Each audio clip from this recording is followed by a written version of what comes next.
गीता किसी विशेष व्यक्ति, किसी जाति, वर्ग, पंथ, देश काल या किसी रूढ़िग्रस्त संप्रदाय का ग्रंथ नहीं है, बल्कि ये सार्वलौकिक तथा सार्वकालिक धर्मशास्त्र है। ये प्रत्येक देश, प्रत्येक जाति, प्रत्येक आयु के, प्रत्येक स्त्री पुरुष के लिए, सबके लिए है। सचमुच गीता संपूर्ण मानव जाति का धर्मशास्त्र है और कितने गौरव की बात है कि गीता आपका धर्मशास्त्र है।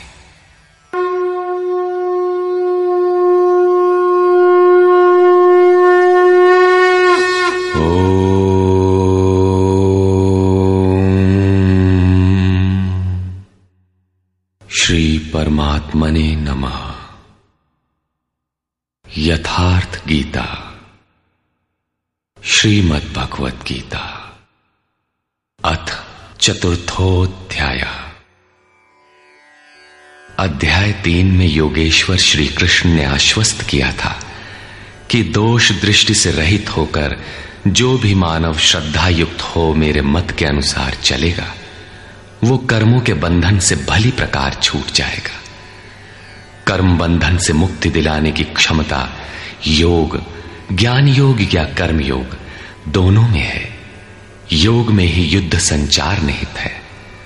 प्रस्तुत अध्याय में वे बताते हैं कि इस योग का प्रणेता कौन है, इसका क्रमिक विकास कैसे होता है। श्री भगवान वाच।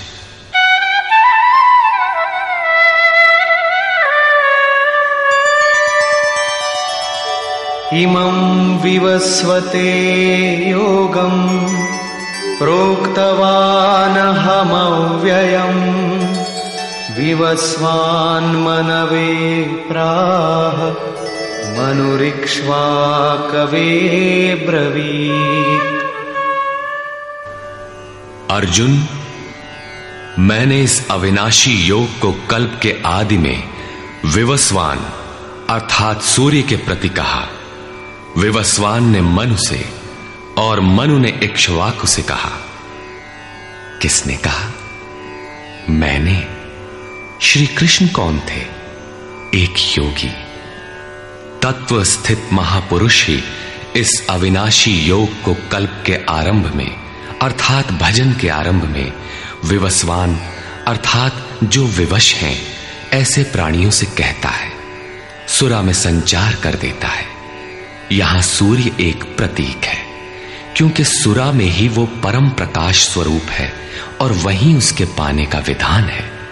वास्तविक प्रकाशदाता अर्थात सूर्य वहीं है। ये योग अविनाशी है। योगेश्वर श्री कृष्ण ने कहा था कि इसमें आरंभ का नाश नहीं होता।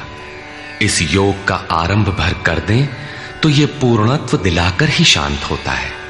शरीर का कल्प औषधियों द्वारा होता है, किंतु आत्मा का भजन से होता है।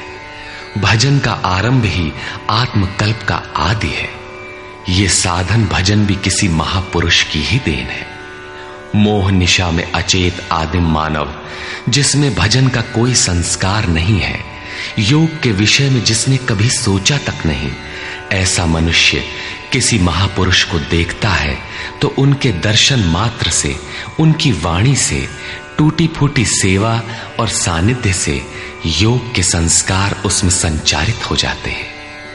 गोस्वामी तुलसीदास जी इसी को कहते हैं, जे चितिये प्रभु जिन्ह प्रभु हेरे, ते सब भये परम पद जोगु। योगेश्वर श्री कृष्ण कहते हैं कि ये योग मैंने आरंभ में सूर्य से कहा। चक्षोः सूर्यो अजायत। महापुरुष के दृष्टि निक्षेप मात्र से योग के संस्कार सुरा में प्रसारित हो जाते हैं। स्वयं प्रकाश, स्ववश परमेश्वर का निवास सबके हृदय में है। सुरा अर्थात श्वास के निरोध से ही उसकी प्राप्ति का विधान है। सुरा में संस्कारों का सृजन ही सूर्य के प्रति कहना है। समय आने पर यह संस्कार मन में स्फुरित होगा।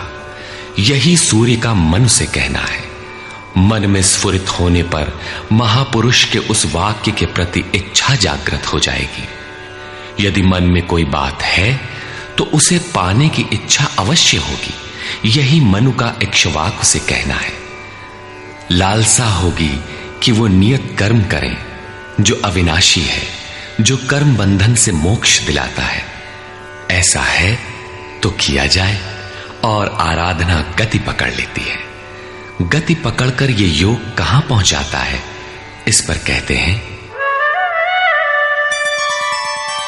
एवं परंपरा प्राप्तम इमं राजर्षयो विदुः सकाले नेह महता योगो नष्टः परंतप। इस प्रकार किसी महापुरुष द्वारा संस्कार रहित पुरुषों की सुरा में, सुरा से मन में, मन से इच्छा में, और इच्छा तीव्र होकर क्रियात्मक आचरण में ढलकर ये योग क्रमशः उत्थान करते करते राजर्षि श्रेणी तक पहुंच जाता है। उस अवस्था में जाकर विदित होता है।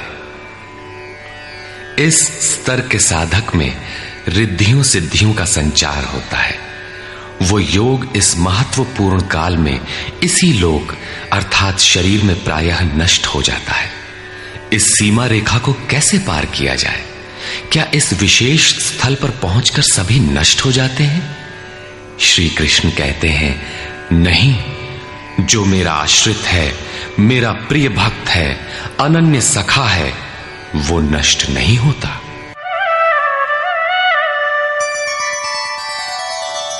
स एवायं मया तेद्य योगः प्रोक्तः पुरातनः भक्तोऽसि मे सखा चेति रहस्यं ह्येतदुत्तमम्। वो ही ये पुरातन योग अब मैंने तेरे लिए वर्णन किया है, क्योंकि तू मेरा भक्त और सखा है, और ये योग उत्तम रहस्यपूर्ण है। अर्जुन क्षत्रिय श्रेणी का साधक था, राजर्षि की अवस्था वाला था, जहां रिद्धियों सिद्धियों के थपेड़े में साधक नष्ट हो जाता है। इस काल में भी योग कल्याण की मुद्रा में ही है, किंतु प्रायः साधक यहां पहुंचकर लड़खड़ा जाते हैं। ऐसा अविनाशी किंतु रहस्यमय योग श्री कृष्ण ने अर्जुन से कहा, क्योंकि नष्ट होने की अवस्था में अर्जुन था ही। क्यों कहा? इसलिए कि तू मेरा भक्त है, अनन्य भाव से मेरे आश्रित है, प्रिय है, सखा है। जिस परमात्मा की हमें चाह है, वो सद्गुरु परमात्मा आत्मा से अभिन्न होकर जब निर्देशन देने लगे, तभी वास्तविक भजन आरंभ होता है। यहां प्रेरक की अवस्था में परमात्मा और सद्गुरु एक दूसरे के पर्याय हैं। जिस सतह पर हम खड़े हैं, उसी स्तर पर जब स्वयं प्रभु हृदय में उतर आए, रोकथाम करने लगे, डगमगाने पर संभालें, तभी मन वश में हो पाता है। मन बस होई तबही जब प्रेरक प्रभु बरजे। जब तक इष्ट देव रथी होकर, आत्मा से अभिन्न होकर प्रेरक के रूप में खड़े नहीं हो जाते, तब तक सही मात्रा में इस पथ में प्रवेश ही नहीं होता। वो साधक प्रत्याशी अवश्य है, लेकिन भजन उसके पास कहां? पूज्य गुरुदेव भगवान कहा करते थे, हो हम कई बार नष्ट होते होते बच गए, भगवान ने ही बचा लिया। भगवान ने ऐसे समझाया, ये कहा। हमने पूछा, महाराज जी, क्या भगवान भी बोलते हैं, बातचीत करते हैं? बोले, हां, हो, भगवान ऐसे बतियावत हैं जैसे हम तुम बतियाई, घंटों बतियाई और क्रम न टूटे। हमें उदासी हुई और आश्चर्य भी कि भगवान कैसे बोलते होंगे, ये तो बड़ी नई बात है। कुछ देर बाद महाराज जी बोले, काहे घबराता है, तो हूं से बतियाई हैं। अक्षरशः सत्य था उनका कथन, और यही सख्य भाव है। सखा की तरह वे निराकरण करते रहें, तभी इस नष्ट होने वाली स्थिति से साधक पार हो पाता है। अभी तक योगेश्वर श्री कृष्ण ने किसी महापुरुष द्वारा योग के आरंभ, इसमें आने वाले व्यवधान, उससे पार पाने का रास्ता बताया। इस पर अर्जुन ने प्रश्न किया। अर्जुन उवाच,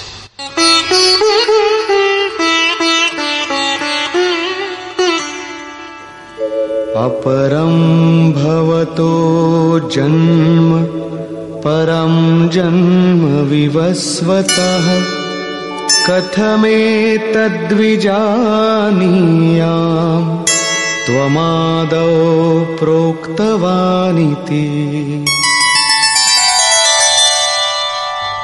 भगवान, आपका जन्म तो अपरम अब हुआ है और मेरे अंदर सुरा का संचार बहुत पुराना है, तो मैं कैसे मान लूं कि इस योग को भजन के आदि में आपने ही कहा था।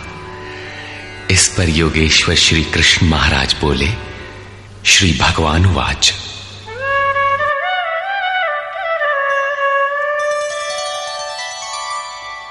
बहूनि मे व्यतीतानि जन्मानि तव चार्जुन तान्यहं वेद सर्वाणि न त्वं वेत्थ परन्तप।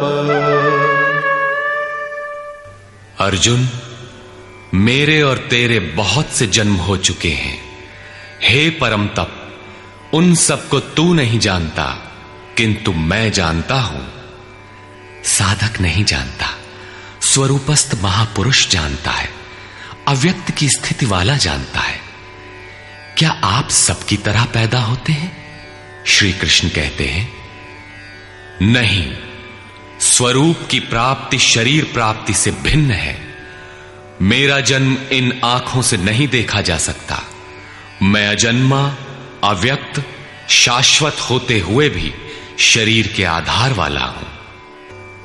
अवधू जीवत में कर आशा, मुए मुक्ति गुरु कहे स्वार्थी, झूठा दे विश्वासा। शरीर के रहते ही उस परम तत्व में प्रवेश पाया जाता है। लेश मात्र भी कमी है तो जन्म लेना पड़ता है। अभी तक अर्जुन श्री कृष्ण को अपने समान देहधारी समझता है। वो अंतरंग प्रश्न रखता है, क्या आपका जन्म वैसा ही है जैसा सबका है? क्या आप भी शरीरों की तरह पैदा होते हैं? श्री कृष्ण कहते हैं, अजोऽपि सन्नव्ययात्मा भूतानामीश्वरोऽपि सन् प्रकृतिं स्वामधिष्ठाय संभवाम्यात्ममायया। मैं विनाश रहित, पुनः जन्म रहित और समस्त प्राणियों के स्वर में संचारित होने पर भी अपनी प्रकृति को अधीन करके आत्म माया से प्रकट होता हूं। एक माया तो अविद्या है, जो प्रकृति में ही विश्वास दिलाती है, नीच एवं अधम योनियों का कारण बनती है। दूसरी माया है आत्म माया, जो आत्मा में प्रवेश दिलाती है, स्वरूप के जन्म का कारण बनती है। इसी को योग माया भी कहते हैं, जिससे हम विलग हैं। उस शाश्वत स्वरूप से ये जोड़ती है, मिलन कराती है। उस आत्मिक प्रक्रिया द्वारा मैं अपनी त्रिगुणमयी प्रकृति को अधीन करके ही प्रकट होता हूं। प्रायः लोग कहते हैं कि भगवान का अवतार होगा तो दर्शन कर लेंगे। श्री कृष्ण कहते हैं कि ऐसा कुछ नहीं होता कि कोई दूसरा देख सके। स्वरूप का जन्म पिंड रूप में नहीं होता। श्री कृष्ण कहते हैं, योग साधना द्वारा, आत्म माया द्वारा अपनी त्रिगुणमयी प्रकृति को स्ववश करके मैं क्रमशः प्रकट होता हूं। लेकिन किन परिस्थितियों में? यदा यदा हि धर्मस्य ग्लानिर्भवति भारत अभ्युत्थानमधर्मस्य तदात्मानं सृजाम्यहम्। हे अर्जुन, जब जब परम धर्म परमात्मा के लिए हृदय ग्लानि से भर जाता है, जब अधर्म की वृद्धि से भाविक पार पाते नहीं देखता, तब मैं आत्मा को रचने लगता हूं। जब आपका हृदय अनुराग से पूरित हो जाए, उस शाश्वत धर्म के लिए गदगद गिरा नयन बह नीरा की स्थिति आ जाए, जब प्रयत्न करके भी अनुरागी अधर्म का पार नहीं पाता, ऐसी परिस्थिति में मैं अपने स्वरूप को रचता हूं। अर्थात भगवान का आविर्भाव केवल अनुरागी के लिए है और यह अवतार किसी भाग्यवान साधक के अंतराल में होता है। आप प्रकट होकर करते क्या हैं? परित्राणाय साधूनां विनाशाय च दुष्कृतां धर्म संस्थापनार्थाय संभवामि युगे युगे। अर्जुन, साधूनां परित्राणाय परम साध्य एकमात्र परमात्मा है, जिसे साध लेने पर कुछ भी साधना शेष नहीं रह जाती। उस साध्य में प्रवेश दिलाने वाले विवेक, वैराग्य, शम दम इत्यादि दैवी संपद को निर्विघ्न प्रवाहित करने के लिए तथा दुष्कृताम, जिससे दूषित कार्य रूप लेते हैं, उन काम क्रोध राग द्वेषादि विजातीय प्रवृत्तियों को समूल नष्ट करने के लिए तथा धर्म को भली प्रकार स्थिर करने के लिए मैं युग युग में प्रकट होता हूं। युग का तात्पर्य सतयुग, त्रेता, द्वापर में नहीं। युग धर्मों का उतार चढ़ाव मनुष्यों के स्वभाव पर है। युग धर्म सदैव रहे हैं। मानस में संकेत है, नित जुग धर्म हो ही सब केरे, हृदय राम माया के प्रेरे। युग धर्म सभी के हृदय में नित्य होते रहते हैं। अविद्या से नहीं बल्कि विद्या से, राम माया की प्रेरणा से हृदय में होते हैं, जिसे प्रस्तुत श्लोक में आत्म माया कहा गया है। वही है राम माया। हृदय में राम की स्थिति दिला देने वाली, राम से प्रेरित है वो विद्या। कैसे समझा जाए कि अब कौन सा युग कार्य कर रहा है? तो शुद्ध सत्व समता विज्ञाना, कृत प्रभाव प्रसन्न मन जाना।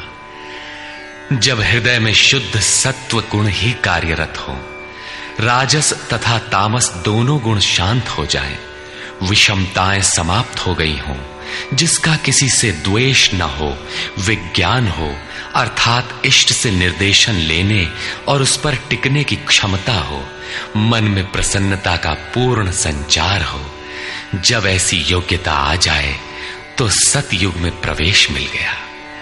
इसी प्रकार दो अन्य युगों का वर्णन किया और अंत में तामस बहुत रजो गुण थोरा, कलि प्रभाव विरोध चहु ओरा।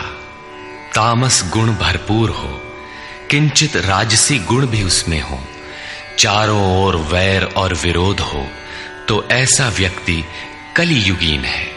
जब तामसी गुण कार्य करता है तो मनुष्य में आलस्य, निद्रा, प्रमाद का बाहुल्य होता है। वो कर्तव्य जानते हुए भी उसमें प्रवृत्त नहीं हो सकता, निषिद्ध कर्म जानते हुए भी उससे निवृत्ति नहीं हो सकती। इस प्रकार युग धर्मों का उतार चढ़ाव मनुष्यों की आंतरिक योग्यता पर निर्भर है। किसी ने इन योग्यताओं को 4 युग कहा है, तो कोई इन्हें ही 4 वर्ण का नाम देता है, तो कोई इन्हें ही अति उत्तम, उत्तम, मध्यम और निकृष्ट 4 श्रेणी के साधक कहकर संबोधित करता है। प्रत्येक युग में इष्ट साथ देते हैं। हां, उच्च श्रेणी में अनुकूलता की भरपूरता प्रतीत होती है, निम्न युगों में सहयोग क्षीण प्रतीत होता है। संक्षेप में श्री कृष्ण कहते हैं कि साध्य वस्तु दिलाने वाले विवेक, वैराग्य इत्यादि को निर्विघ्न प्रवाहित करने के लिए तथा दूषण के कारक काम, क्रोध, राग, द्वेष इत्यादि का पूर्ण विनाश करने के लिए, परम धर्म परमात्मा में स्थिर रखने के लिए मैं युग युग में अर्थात हर परिस्थिति, हर श्रेणी में प्रकट होता हूं, बशर्ते कि ग्लानि हो। जब तक इष्ट समर्थन न दे तब तक आप समझ ही नहीं सकेंगे कि विकारों का विनाश हुआ अथवा अभी कितना शेष है। प्रवेश से पराकाष्ठा पर्यंत इष्ट हर श्रेणी में हर योग्यता के साथ रहते हैं। उनका प्राकट्य अनुरागी के हृदय में होता है। भगवान प्रकट हैं तब तो सभी दर्शन करते होंगे। श्री कृष्ण कहते हैं, नहीं। जन्म कर्म च मे दिव्यम् एवं यो वेत्ति तत्वतः त्यक्त्वा देहं पुनर्जन्म नैति मामेति सोऽर्जुन। अर्जुन, मेरा वो जन्म अर्थात ग्लानि के साथ स्वरूप की रचना तथा मेरा कर्म अर्थात दुष्कृतियों के कारणों का विनाश, साध्य वस्तु को दिलाने वाली क्षमताओं का निर्दोष संचार, धर्म की स्थिरता, ये कर्म और जन्म दिव्य अर्थात अलौकिक है, लौकिक नहीं है। इन चर्म चक्षुओं से उसे देखा नहीं जा सकता, मन बुद्धि से उसे मापा नहीं जा सकता। जब इतना गूढ़ है तो उसे देखता कौन है? केवल यो वेत्ति तत्वतः, केवल तत्वदर्शी ही मेरे इस जन्म और कर्म को देखता है और मेरा साक्षात करके वो पुनर्जन्म को नहीं प्राप्त होता बल्कि मुझे प्राप्त होता है। जब तत्वदर्शी ही भगवान के जन्म और कार्य को देख पाता है तो लोग लाखों की संख्या में भीड़ लगाए क्यों खड़े हैं कि कहीं अवतार होगा तो दर्शन करेंगे। क्या आप तत्वदर्शी हैं? महात्मा वेश में आज भी विविध तरीके से, मुख्यतः महात्मा वेश की आड़ में बहुत से लोग प्रचार करते फिरते हैं कि वे अवतार हैं, या उनके दलाल प्रचार कर देते हैं। लोग भेड़ की तरह अवतार को देखने टूट पड़ते हैं।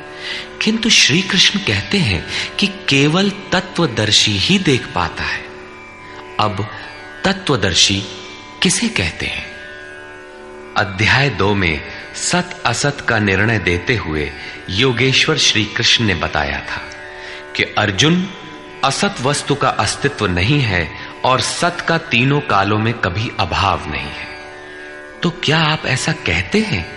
बताया उन्होंने, नहीं, तत्वदर्शियों ने इसे देखा, न किसी भाषाविद ने देखा, न किसी समृद्धिशाली ने देखा।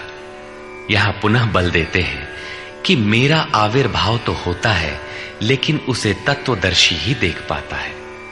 तत्वदर्शी एक प्रश्न है। ऐसा कुछ नहीं कि 5 तत्व हैं, 25 तत्व हैं, इनकी गणना सीख ली और हो गए तत्वदर्शी।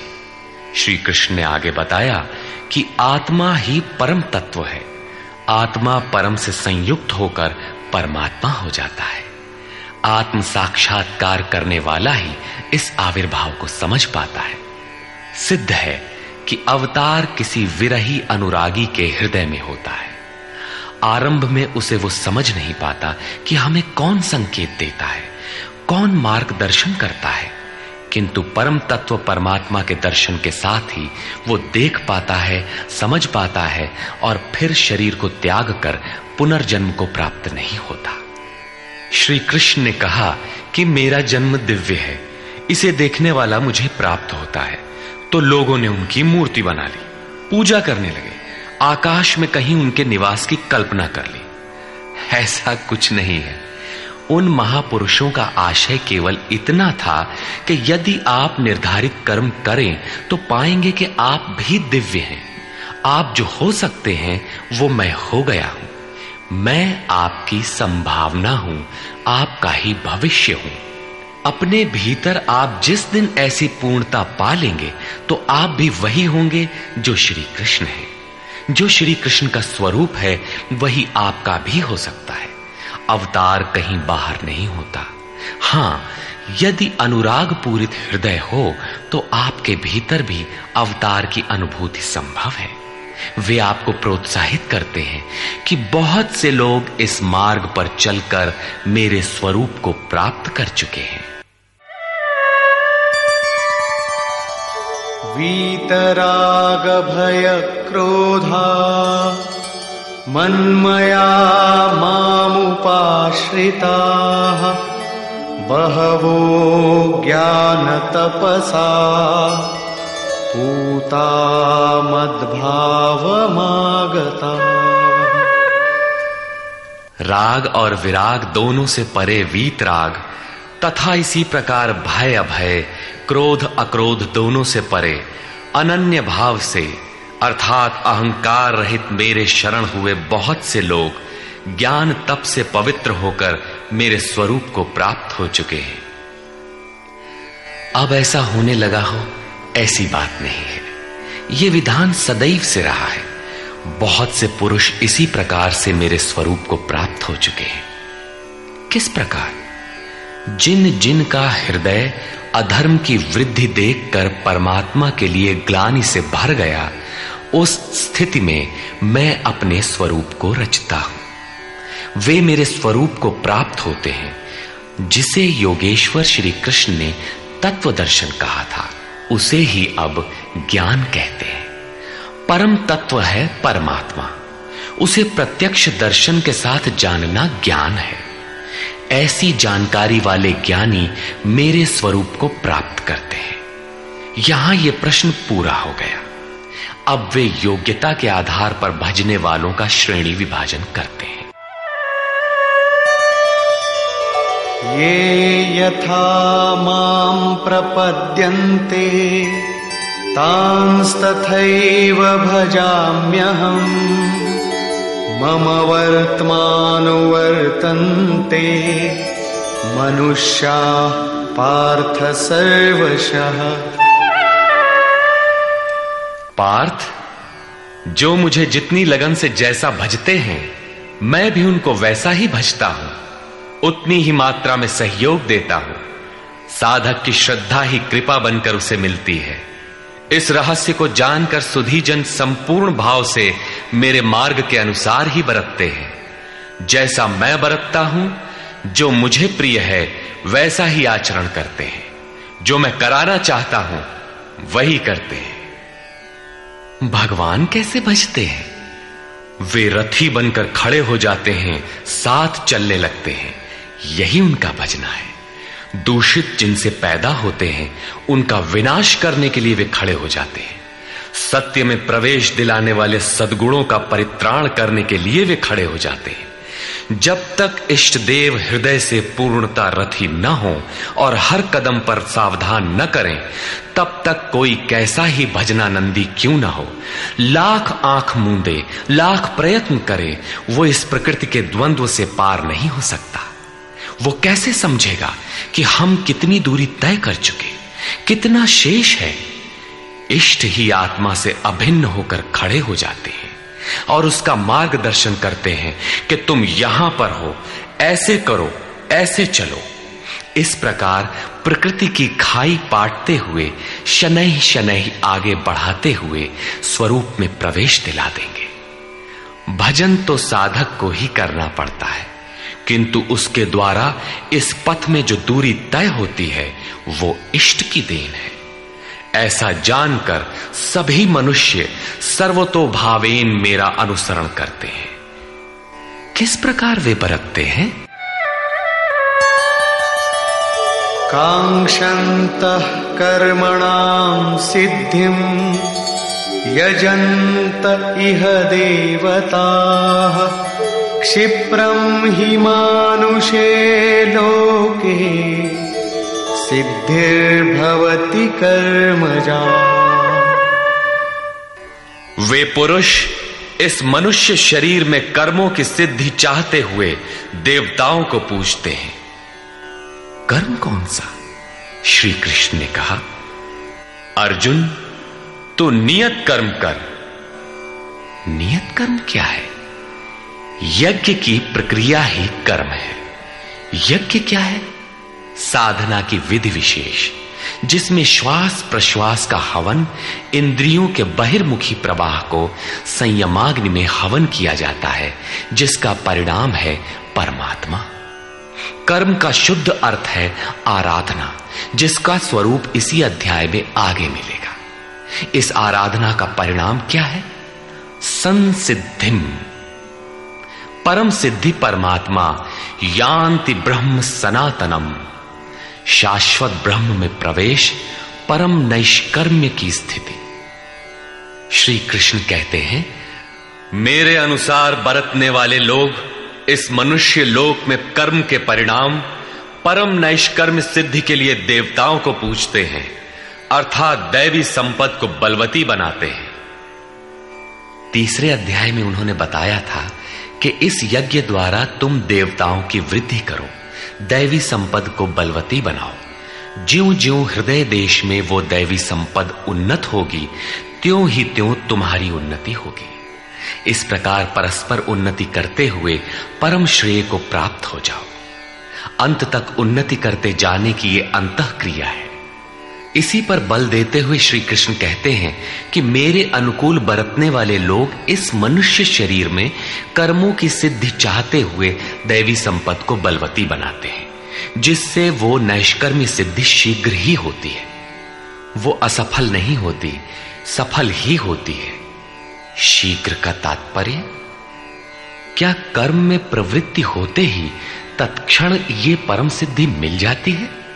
श्री कृष्ण कहते हैं, नहीं, इस सोपान पर क्रमशः चढ़ने का विधान है। कोई छलांग लगाकर भावातीत ध्यान जैसा चमत्कार नहीं होता।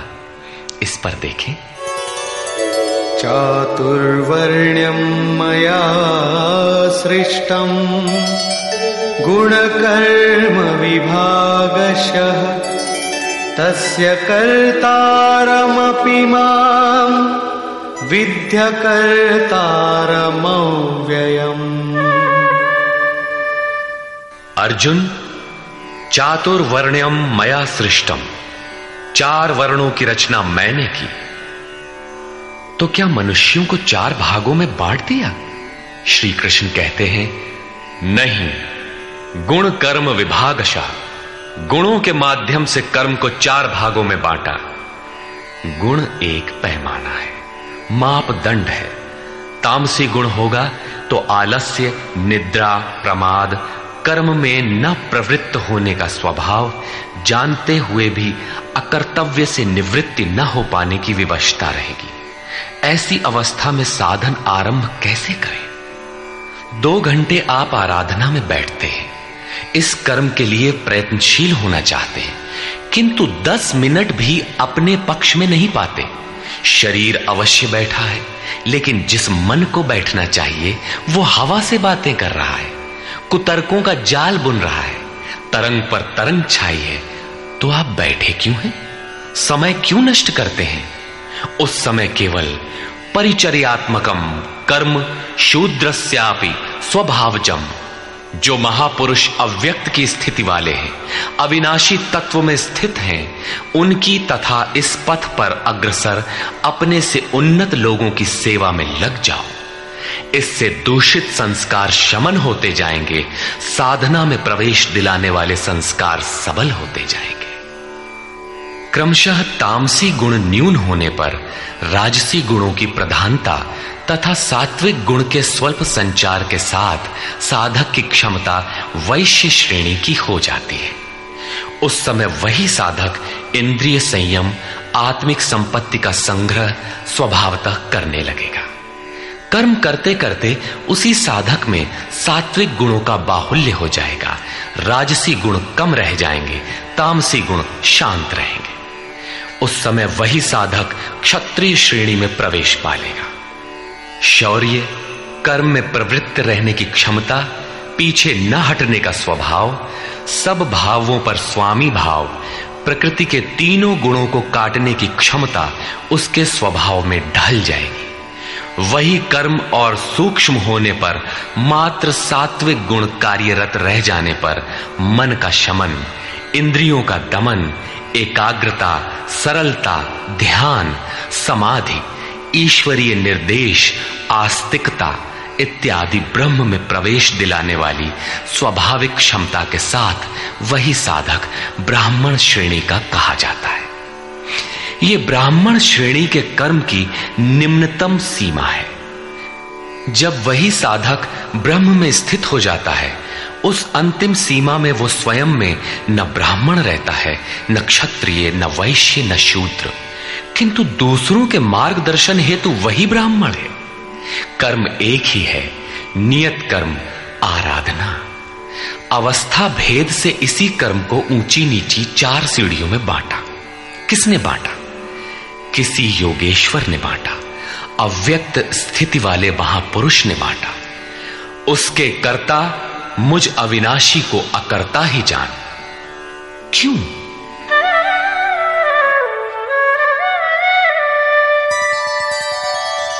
न मां कर्माणि लिम्पन्ति न मे कर्मफले स्पृहा इति मां योऽभिजानाति कर्मभिर्न स बध्यते। क्योंकि कर्मों के फल में मेरी स्पृहा नहीं है। कर्मों का फल क्या है? श्री कृष्ण ने पीछे बताया था कि यज्ञ जिससे पूरा होता है उस क्रिया का नाम कर्म है, और पूर्ति काल में यज्ञ जिसकी रचना करता है उस ज्ञानामृत को पान करने वाला शाश्वत सनातन ब्रह्म में प्रवेश पा लेता है। कर्म का परिणाम है परमात्मा। उस परमात्मा की चाह भी अब मुझे नहीं है, क्योंकि वो मुझसे भिन्न नहीं है। मैं अव्यक्त स्वरूप हूं, उसी की स्थिति वाला हूं। अब आगे कोई सत्ता नहीं जिसके लिए इस कार्य पर स्नेह रखूं। इसलिए कर्म मुझे लिपायमान नहीं करते, और इसी स्तर से जो भी मुझे जानता है, अर्थात जो कर्मों के परिणाम परमात्मा को प्राप्त कर लेता है, उसे भी कर्म नहीं बांधते। जैसे श्री कृष्ण, वैसे उस स्तर से जानने वाला महापुरुष।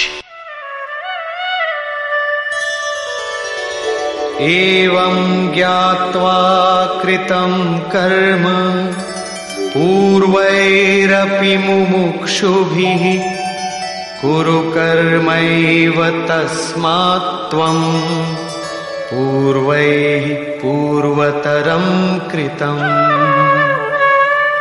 अर्जुन, पहले होने वाले मोक्ष की इच्छा वाले पुरुषों द्वारा भी यही जानकर कर्म किया गया। क्या जानकर? यही कि जब कर्मों का परिणाम परमात्मा भिन्न न रह जाए, कर्मों के परिणाम परमात्मा की स्पृहा न रह जाने पर उस पुरुष को कर्म नहीं बांधते। श्री कृष्ण इसी स्थिति वाले हैं, इसलिए वे कर्म से लिपायमान नहीं होते, और उसी स्तर से हम जान लेंगे तो हमें भी कर्म नहीं बांधेगा। जैसा श्री कृष्ण, ठीक उसी स्तर से जो भी जान लेगा, वैसा ही वो पुरुष भी कर्म बंधन से मुक्त हो जाएगा। अब श्री कृष्ण भगवान, महात्मा, अव्यक्त, योगेश्वर या महायोगेश्वर जो भी रहे हों, वो स्वरूप सबके लिए है। यही समझकर पहले के मुमुक्षु पुरुषों ने, मोक्ष की इच्छा वाले पुरुषों ने कर्म पर कदम रखा। इसलिए अर्जुन, तू भी पूर्वजों द्वारा सदा से किए हुए इसी कर्म को कर। यही कल्याण का एकमात्र मार्ग है। अभी तक योगेश्वर श्री कृष्ण ने कर्म करने पर बल दिया, किंतु यह स्पष्ट नहीं किया कि कर्म क्या है। अध्याय 2 में उन्होंने कर्म का नाम मात्र लिया कि अब इसी को तू निष्काम कर्म के विषय में सुन। उसकी विशेषताओं का वर्णन किया कि यह जन्म मरण के महान भय से रक्षा करता है। कर्म करते समय सावधानी का वर्णन किया, लेकिन यह नहीं बताया कि कर्म क्या है। अध्याय 3 में उन्होंने कहा कि ज्ञान मार्ग अच्छा लगे या निष्काम कर्म योग, कर्म तो करना ही पड़ेगा। न कर्मों को त्यागने से कोई ज्ञानी होता है, और न कर्म को न आरंभ करने से कोई निष्कर्मी। हठवश जो नहीं करते वे दंभी है। इसलिए मन से इंद्रियों को वश में करके कर्म कर। कौन सा कर्म करें? तो बताया नियत कर्म कर। अब ये निर्धारित कर्म है कौन? तो बोले यज्ञ की प्रक्रिया ही नियत कर्म है। एक नवीन प्रश्न दिया कि यज्ञ क्या है जिसे करें तो कर्म हो जाए। वहां भी यज्ञ की उत्पत्ति बताई, उसकी विशेषताओं का वर्णन किया, किंतु यज्ञ नहीं बताया जिससे कर्म को समझा जा सके। अभी तक ये स्पष्ट नहीं हुआ कि कर्म क्या है। अब कहते हैं कि अर्जुन, कर्म क्या है, अकर्म क्या है, इस विषय में बड़े बड़े विद्वान भी मोहित हैं। उसे भली प्रकार समझ लेना चाहिए। किं कर्म किम कर्मेति कवयोप्यत्र मोहिताः तत्ते कर्म प्रवक्ष्यामि यज्ञात्वा मोक्ष्यसे शुभाम्। कर्म क्या है और अकर्म क्या है, इस विषय में बुद्धिमान पुरुष भी मोहित हैं। इसलिए मैं वो कर्म तेरे लिए अच्छी तरह से कहूंगा जिसे जानकर तू अशुभात मोक्ष से, अशुभ अर्थात संसार बंधन से भली प्रकार छूट जाएगा। कर्म कोई ऐसी वस्तु है जो संसार बंधन से मुक्ति दिलाती है। इसी कर्म को जानने के लिए श्री कृष्ण पुनः बल देते हैं। कर्मणो ह्यपि बोद्धव्यम् बोद्धव्यम् च विकर्मणः अकर्मणश्च बोद्धव्यम् गहना कर्मणो गतिः। कर्म का स्वरूप भी जानना चाहिए, अकर्म का स्वरूप भी समझना चाहिए, और विकर्म अर्थात विकल्प शून्य विशेष कर्म जो आप्त पुरुषों द्वारा होता है उसे भी जानना चाहिए, क्योंकि कर्म की गति गहन है। कतिपय लोगों ने विकर्म का अर्थ निषिद्ध कर्म, मन लगाकर किया गया कर्म इत्यादि किया है। वस्तुतः यहां वि उपसर्ग विशिष्टता का द्योतक है। प्राप्ति के पश्चात महापुरुषों के कर्म विकल्प शून्य होते हैं। आत्मस्थित, आत्म तृप्त, आत्मकाम महापुरुषों को न तो कर्म करने से कोई लाभ है और न छोड़ने से कोई हानि ही है। फिर भी वे पीछे वालों के हित के लिए कर्म करते हैं।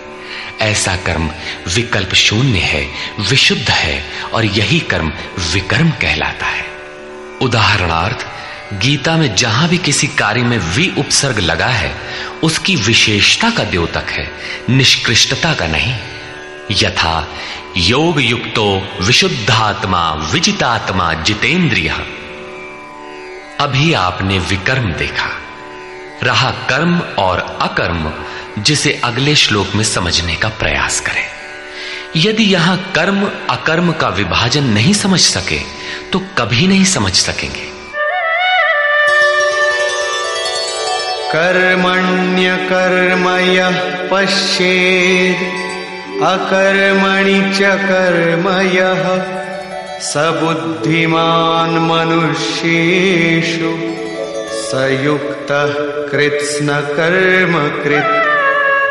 जो पुरुष कर्म में अकर्म देखे, कर्म माने आराधना अर्थात आराधना करे, और ये भी समझे कि करने वाला मैं नहीं हूं बल्कि गुणों की अवस्था ही चिंतन में हमें नियुक्त करता है, मैं इष्ट द्वारा संचालित हूं, ऐसा देखे।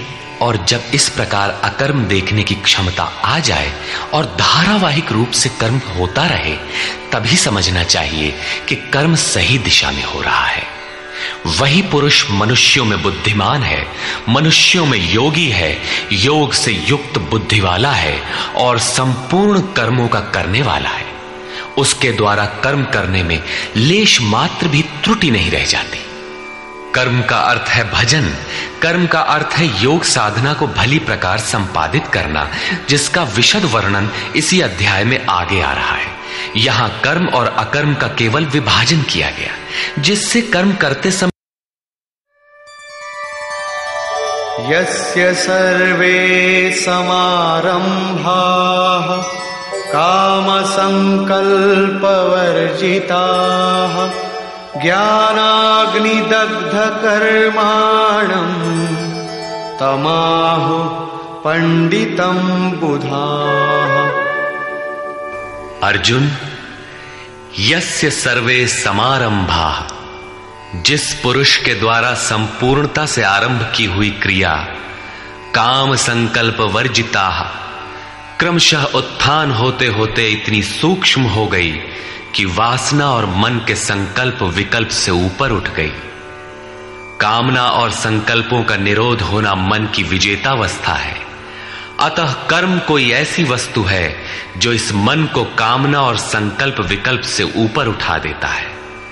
उस समय ज्ञानाग्नि दग्ध कर्माणम, अंतिम संकल्प के भी शमन के साथ, जिसे हम नहीं जानते, जिसे जानने के लिए हम इच्छुक थे, उस परमात्मा की प्रत्यक्ष जानकारी हो जाती है। क्रियात्मक पथ पर चलकर परमात्मा की प्रत्यक्ष जानकारी का नाम ही ज्ञान है। उस ज्ञान के साथ ही दग्ध कर्माणम, कर्म सदा के लिए दग्ध हो जाते हैं। जिसे पाना था पा लिया, आगे कोई सत्ता नहीं जिसकी शोध करे, इसलिए कर्म करके ढूंढे भी तो किसे। उस जानकारी के साथ कर्म की आवश्यकता समाप्त हो जाती है। ऐसी स्थिति वालों को ही बोध स्वरूप महापुरुषों ने पंडित कहकर संबोधित किया है। उनकी जानकारी पूर्ण है। ऐसी स्थिति वाला महापुरुष करता क्या है, रहता कैसे है, उसकी रहनी पर प्रकाश डालते हैं। त्यक्त्वा कर्मफलासंगम नित्य तृप्तो निराश्रयः कर्मण्यभिप्रवृत्तोऽपि नैव किंचित् करोति सः। अर्जुन, वह पुरुष सांसारिक आश्रय से रहित होकर नित्य वस्तु परमात्मा में ही तृप्त रहकर कर्मों के फल परमात्मा की आसक्ति को भी त्याग कर कर्म में अच्छी प्रकार बरतता हुआ भी कुछ नहीं करता।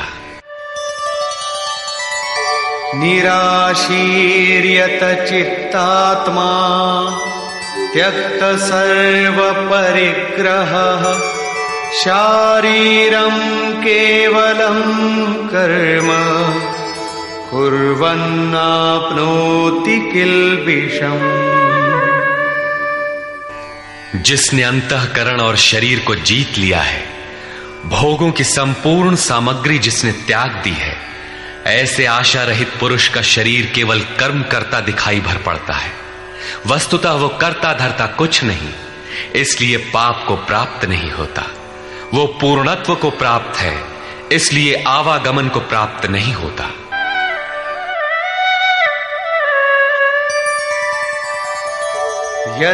यदृच्छालाभ संतुष्टो द्वन्द्वातीतो विमत्सरः समः सिद्धावसिद्धौ च कृत्वापि न निबध्यते। अपने आप जो कुछ भी प्राप्त हो उसी में संतुष्ट रहने वाला, सुख दुख राग द्वेष और हर्ष शोकादि द्वंद्वों से परे, विमत्सरः ईर्ष्या रहित तथा सिद्धि और असिद्धि में समभाव वाला पुरुष कर्मों को करके भी नहीं बंधता। सिद्धि अर्थात जिसे पाना था वो अब भिन्न नहीं है और वो कभी विलग भी नहीं होगा, इसलिए असिद्धि का भी भय नहीं है। इस प्रकार सिद्धि और असिद्धि में समभाव वाला पुरुष कर्म करके भी नहीं बंधता। कौन सा कर्म वो करता है? वही नियत कर्म, यज्ञ की प्रक्रिया। इसी को दोहराते हुए कहते हैं,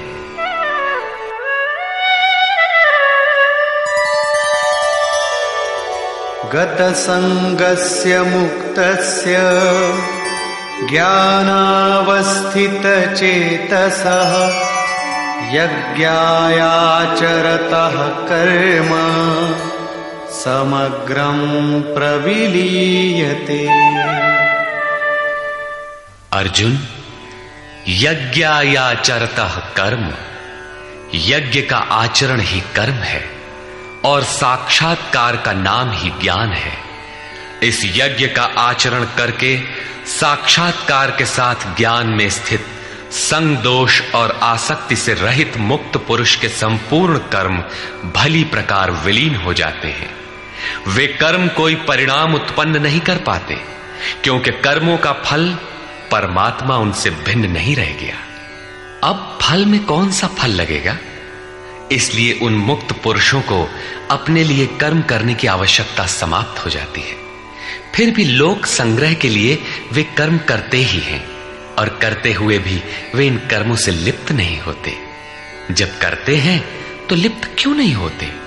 इस पर कहते हैं, ब्रह्मार्पणं ब्रह्महविः ब्रह्माग्नौ ब्रह्मणाहुतं ब्रह्मैव तेन गन्तव्यं ब्रह्म कर्म समाधिना। ऐसे मुक्त पुरुष का समर्पण ब्रह्म है, हवि ब्रह्म है, अग्नि भी ब्रह्म ही है। अर्थात ब्रह्म रूप अग्नि में ब्रह्म रूपी कर्ता द्वारा जो हवन किया जाता है वो भी ब्रह्म है। ब्रह्म कर्म समाधिना, जिसके कर्म ब्रह्म का स्पर्श करके समाधिस्थ हो चुके हैं, उसमें विलय हो चुके हैं, ऐसे महापुरुष के लिए जो प्राप्त होने योग्य है वो भी ब्रह्म ही है। वो कर्ता धर्ता कुछ नहीं, केवल लोक संग्रह के लिए कर्म में बरतता है। ये तो प्राप्ति वाले महापुरुष के लक्षण हैं, किंतु कर्म में प्रवेश लेने वाले प्रारंभिक साधक कौन सा यज्ञ करते हैं? अब यहां उसी यज्ञ को स्पष्ट करते हैं।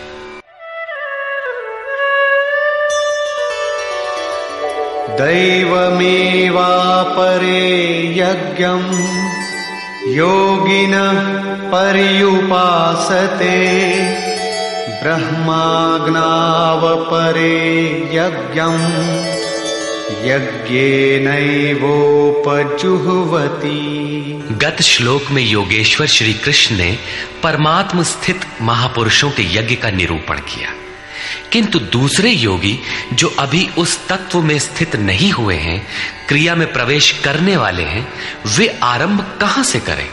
इस पर कहते हैं कि दूसरे योगी लोग दैवम यज्ञम अर्थात दैवी संपद को अपने हृदय में बलवती बनाते हैं, जिसके लिए ब्रह्मा का निर्देश था कि इस यज्ञ द्वारा तुम लोग देवताओं की उन्नति करो।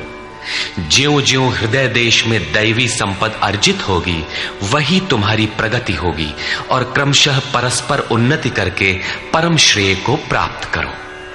दैवी संपद को हृदय देश में बलवती बनाना प्रवेशिका श्रेणी के योगियों का यज्ञ है। वो दैवी संपद अध्याय 16 के आरंभिक 3 श्लोकों में वर्णित है, जो हैं तो सब में केवल महत्वपूर्ण कर्तव्य समझकर उनकी जागृति करें, उनमें लगे। इन्हीं को इंगित करते हुए योगेश्वर ने कहा कि अर्जुन, तू शोक मत कर, क्योंकि तू दैवी संपद को प्राप्त हुआ है। तू मुझ में निवास करेगा, मेरे ही शाश्वत स्वरूप को प्राप्त करेगा, क्योंकि ये दैवी संपद परम कल्याण के लिए ही है।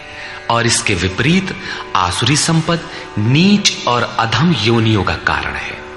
इसी आसुरी संपद का हवन होने लगता है, इसलिए ये यज्ञ है और यहीं से यज्ञ का आरंभ है। दूसरे योगी ब्रह्माग्नौ पर ब्रह्म परमात्म रूप अग्नि में यज्ञ के द्वारा ही यज्ञ का अनुष्ठान करते हैं। श्री कृष्ण ने आगे बताया कि इस शरीर में अधियज्ञ मैं हूं। यज्ञों का अधिष्ठाता अर्थात यज्ञ जिसमें विलय होते हैं वो पुरुष मैं हूं। श्री कृष्ण एक योगी थे, सद्गुरु थे। इस प्रकार दूसरे योगी जन ब्रह्म रूपी अग्नि में यज्ञ अर्थात यज्ञ स्वरूप सद्गुरु को उद्देश्य बनाकर यज्ञ का अनुष्ठान करते हैं। सारांशतः सद्गुरु के स्वरूप का ध्यान करते हैं। श्रोत्रादीनीन्द्रियाण्यन्ये संयमाग्निषु जुह्वति शब्दादीन् विषयानन्य इंद्रियाग्निषु जुह्वति। अन्य योगी जन श्रोत्रादिक अर्थात श्रोत्र, नेत्र, त्वचा, जिह्वा, नासिका सब इंद्रियों को संयम रूपी अग्नि में हवन करते हैं, अर्थात इंद्रियों को विषयों से समेट कर संयत कर लेते हैं।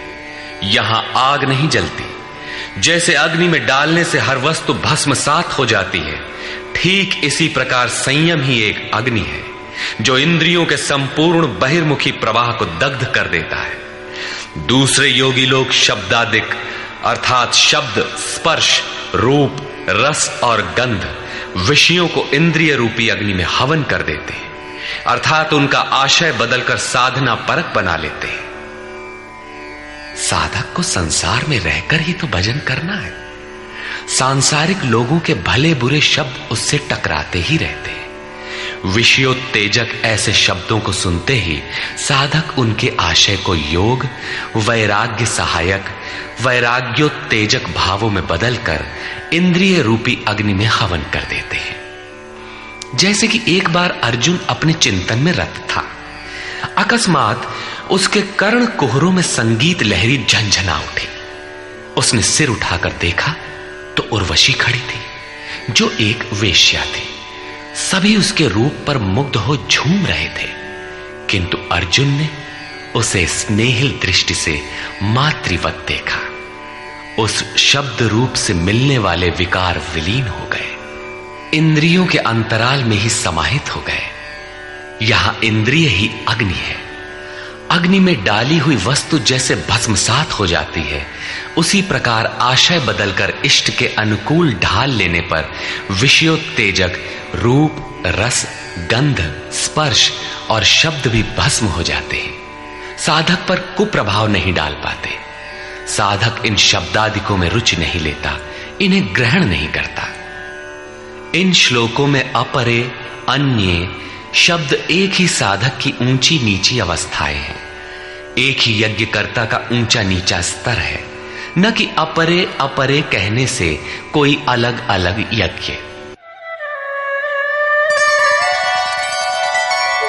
सर्वाणि इंद्रिय कर्माणि प्राणकर्माणि चापरे आत्मसंयम योगाग्नौ जुह्वति ज्ञान दीपिते। अभी तक योगेश्वर ने जिस यज्ञ की चर्चा की उसमें क्रमशः दैवी संपत्ति को अर्जित किया जाता है। इंद्रियों की संपूर्ण चेष्टाओं का संयम किया जाता है। बलात् विषयोत्तेजक शब्दादिकों के टकराने पर भी उनका आशय बदलकर उनसे बचा जाता है। इससे उन्नत अवस्था होने पर दूसरे योगी जन संपूर्ण इंद्रियों की चेष्टाओं तथा प्राण के व्यापार को साक्षात्कार सहित ज्ञान से प्रकाशित परमात्म स्थिति रूपी योगाग्नि में हवन करते हैं। जब संयम की पकड़ आत्मा के साथ तद्रूप हो जाती है, प्राण और इंद्रियों का व्यापार भी शांत हो जाता है, उस समय विषयों को उद्दीप्त करने वाली और इष्ट में प्रवृत्ति दिलाने वाली दोनों धाराएं आत्मसात हो जाती हैं। परमात्मा में स्थिति मिल जाती है, यज्ञ का परिणाम निकल आता है। ये है यज्ञ की पराकाष्ठा। जिस परमात्मा को पाना था उसी में स्थिति आ गई तो शेष क्या रहा। पुनः योगेश्वर श्री कृष्ण यज्ञ को भली प्रकार समझाते हैं। द्रव्य यज्ञास्तपो यज्ञा योग यज्ञास्तथा परे स्वाध्याय ज्ञान यज्ञाश्च यतयः संशितव्रता। अनेक लोग द्रव्य यज्ञ करते हैं, अर्थात आत्मपथ में महापुरुषों की सेवा में पत्र पुष्प अर्पण करते हैं। वे समर्पण के साथ महापुरुषों की सेवा में द्रव्य लगाते हैं। श्री कृष्ण आगे कहते हैं कि भक्ति भाव से पत्र पुष्प फल जल जो कुछ भी मुझे देता है उसे मैं खाता हूं और उसका परम कल्याण सृजन करने वाला होता हूं। यह भी यज्ञ ही है। हर आत्मा की सेवा करना, भूले हुए को आत्मपथ पर लाना द्रव्य यज्ञ है, क्योंकि प्राकृतिक संस्कारों को जलाने में समर्थ हैं। इसी प्रकार कई पुरुष तपोयज्ञ स्वधर्म पालन में इंद्रियों को तपाते हैं, अर्थात स्वभाव से उत्पन्न क्षमता के अनुसार यज्ञ की निम्न और उन्नत अवस्थाओं के बीच तपते हैं। इसी पथ की अल्पज्ञता में पहली श्रेणी का साधक शूद्र परिचर्या द्वारा, वैश्य दैवी संपद के संग्रह द्वारा, क्षत्रिय काम क्रोधादि के उन्मूलन द्वारा और ब्राह्मण ब्रह्म में प्रवेश की योग्यता के स्तर से इंद्रियों को तपाता है। सबको एक जैसा परिश्रम करना पड़ता है। वास्तव में यज्ञ एक ही है, अवस्था के अनुसार ऊंची नीची श्रेणियां गुजरती जाती है। पूज्य महाराज जी कहते थे, मन सहित इंद्रियों और शरीर को लक्ष्य के अनुरूप तपाना ही तप कहलाता है। ये लक्ष्य से दूर भागेंगे, इन्हें समेट कर उधर ही लगाओ। अनेक पुरुष योग यज्ञ का आचरण करते हैं। प्रकृति में भटकती हुई आत्मा का प्रकृति से परे परमात्मा से मिलन का नाम योग है। योग की परिभाषा अध्याय 6/23 में दृष्टव्य है। सामान्यतः दो वस्तुओं का मिलन योग कहलाता है। कागज से कलम मिल गया, थाली और मेज मिल गए तो क्या योग हो गया? नहीं, ये तो पंचभूतों से निर्मित पदार्थ है, एक ही है, दो कहां? दो प्रकृति और पुरुष हैं। प्रकृति में स्थित आत्मा अपने ही शाश्वत रूप परमात्मा में प्रवेश पा जाता है तो प्रकृति पुरुष में विलीन हो जाती है। यही योग है। अतः अनेक पुरुष इस मिलन में सहायक शम, दम इत्यादि नियमों का भली प्रकार आचरण करते हैं। योग यज्ञ करने वाले तथा अहिंसादि तीक्ष्ण व्रतों से युक्त यत्नशील पुरुष स्वाध्याय ज्ञान यज्ञाश्च, स्वयं का अध्ययन, स्वरूप का अध्ययन करने वाले ज्ञान यज्ञ के कर्ता है। यहां योग के अंगों अर्थात यम, नियम, आसन, प्राणायाम, प्रत्याहार, धारणा, ध्यान और समाधि, इनको अहिंसादि तीक्ष्ण व्रतों से निर्दिष्ट किया गया है। अनेक लोग स्वाध्याय करते हैं। पुस्तक पढ़ना तो स्वाध्याय का आरंभिक स्तर मात्र है। विशुद्ध स्वाध्याय है स्वयं का अध्ययन, जिससे स्वस्वरूप की उपलब्धि होती है, जिसका परिणाम है ज्ञान अर्थात साक्षात्कार। यज्ञ का अगला चरण बताते हैं। अपाने जुह्वति प्राणम, प्राणे पानम तथा परे, प्राणापान गतिरुद्ध्वा प्राणायाम परायणा। बहुत से योगी अपान वायु में प्राण वायु का हवन करते हैं और उसी प्रकार प्राण वायु में अपान वायु का हवन करते हैं। इससे सूक्ष्म अवस्था हो जाने पर अन्य योगी जन प्राण और अपान दोनों की गति रोककर प्राणायाम के परायण हो जाते हैं। जिसे श्री कृष्ण प्राण अपान कहते हैं, उसी को महात्मा बुद्ध अनापान कहते हैं। इसी को उन्होंने श्वास प्रश्वास भी कहा है। प्राण वो श्वास है जिसे आप भीतर खींचते हैं और अपान वो श्वास है जिसे आप बाहर छोड़ते हैं। योगियों की अनुभूति है कि आप श्वास के साथ बाह्य वायुमंडल के संकल्प भी ग्रहण करते हैं और प्रश्वास में इसी प्रकार आंतरिक भले बुरे चिंतन की लहर फेंकते रहते हैं। बाह्य किसी संकल्प का ग्रहण न करना प्राण का हवन है तथा भीतर संकल्पों को न उठने देना अपान का हवन है। न भीतर से किसी संकल्प का स्फुरण हो और न ही बाह्य दुनिया में चलने वाले चिंतन अंदर क्षोभ उत्पन्न कर पाए। इस प्रकार प्राण और अपान दोनों की गति सम हो जाने पर प्राणों का याम अर्थात निरोध हो जाता है। यही प्राणायाम है। ये मन की विजितावस्था है। प्राणों का रुकना और मन का रुकना एक ही बात है। प्रत्येक महापुरुष ने इस प्रकरण को लिया है। वेदों में इसका उल्लेख है, चत्वारि वाक पारमिता पदानि। इसी को पूज्य महाराज जी कहा करते थे। हो, एक ही नाम को 4 श्रेणियों से जपा जाता है, बैखरी, मध्यमा, पश्यंती और परा। बैखरी उसे कहते हैं जो व्यक्त हो जाए, नाम का इस प्रकार उच्चारण हो कि आप सुने और बाहर कोई बैठा हो तो उसे भी सुनाई पड़े। मध्यमा अर्थात मध्यम स्वर में जप, जिसे केवल आप ही सुने, बगल में बैठा हुआ व्यक्ति भी उस उच्चारण को सुन न सके। ये उच्चारण कंठ से होता है। धीरे धीरे नाम की धुन बन जाती है, डोर लग जाती है। साधना और सूक्ष्म हो जाने पर पश्यंती अर्थात नाम देखने की अवस्था आ जाती है। फिर नाम को जपा नहीं जाता, यही नाम श्वास में ढल जाता है। मन को दृष्टा बनाकर खड़ा कर दें, देखते बर रहें कि सांस कहती क्या है, सांस आती है कब, बाहर निकलती है कब, कहती है क्या। महापुरुषों का कहना है कि ये सांस नाम के सिवाय और कुछ कहती ही नहीं। साधक नाम का जप नहीं करता, केवल उससे उठने वाली धुन को सुनता है, सांस को देखता भर है, इसलिए इसे पश्यंती कहते हैं। पश्यंती में मन को दृष्टा के रूप में खड़ा करना पड़ता है, किंतु साधन और उन्नत हो जाने पर सुनना भी नहीं पड़ता। एक बार सुरत लगा भर दे, स्वतः सुनाई देगा। जपय न जपावे अपने से आवे, न स्वयं जपो न मन को सुनने के लिए बाध्य करो, और जप चलता रहे। इसी का नाम है अजपा। ऐसा नहीं कि जप प्रारंभ ही न करें और आ गई अजपा। यदि किसी ने जप नहीं प्रारंभ किया तो अजपा नाम की कोई वस्तु भी उसके पास नहीं होगी। अजपा का अर्थ है हम न जपें किंतु जाप हमारा साथ न छोड़े। एक बार सुरत का कांटा लगा भर दें तो जप प्रवाहित हो जाए और अनवरत चलता रहे। इस स्वाभाविक जप का नाम है अजपा, और यही है परावाणी का जप। ये प्रकृति से परे तत्व परमात्मा में प्रवेश दिलाती है। इसके आगे वाणी में कोई परिवर्तन नहीं है। परम का दिग्दर्शन करा के उसी में विलीन हो जाती है, इसलिए इसे परा कहते हैं।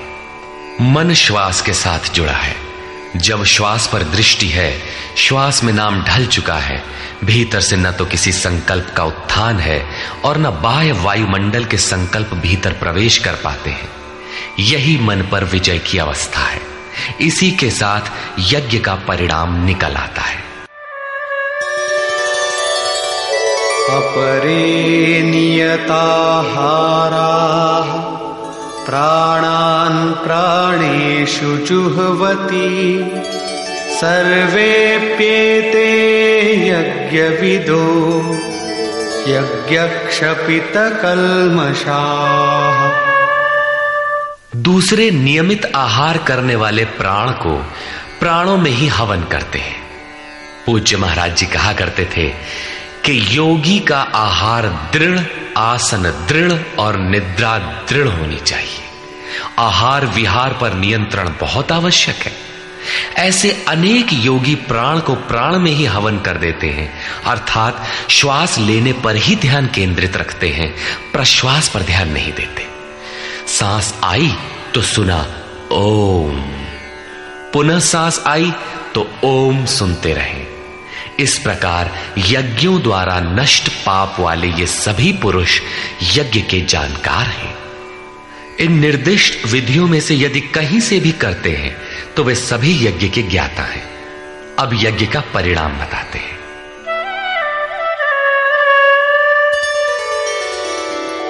यज्ञशिष्टामृतभुजो यान्ति ब्रह्म सनातनम् नायं लोकोऽस्त्ययज्ञस्य कुतोऽन्यः कुरु सत्तम। कुरुश्रेष्ठ अर्जुन, यज्ञ शिष्टामृत भुज, यज्ञ जिसकी सृष्टि करता है, जिसे अवशेष छोड़ता है, वो है अमृत। उसकी प्रत्यक्ष जानकारी ज्ञान है। उस ज्ञानामृत को भोगने अर्थात प्राप्त करने वाले योगी जन यान्ति ब्रह्म सनातनम, शाश्वत सनातन पर ब्रह्म को प्राप्त होते हैं। यज्ञ कोई ऐसी वस्तु है जो पूर्ण होते ही सनातन पर ब्रह्म में प्रवेश दिला देती है। यज्ञ न करें तो आपत्ति क्या है? श्री कृष्ण कहते हैं कि यज्ञ रहित पुरुष को पुनः ये मनुष्य लोक अर्थात मानव शरीर भी सुलभ नहीं होता, फिर अन्य लोग कैसे सुखदायी होंगे? उसके लिए तो तिर्यक योनियां सुरक्षित हैं, इससे अधिक कुछ नहीं। अतः यज्ञ करना मनुष्य मात्र के लिए नितांत आवश्यक है।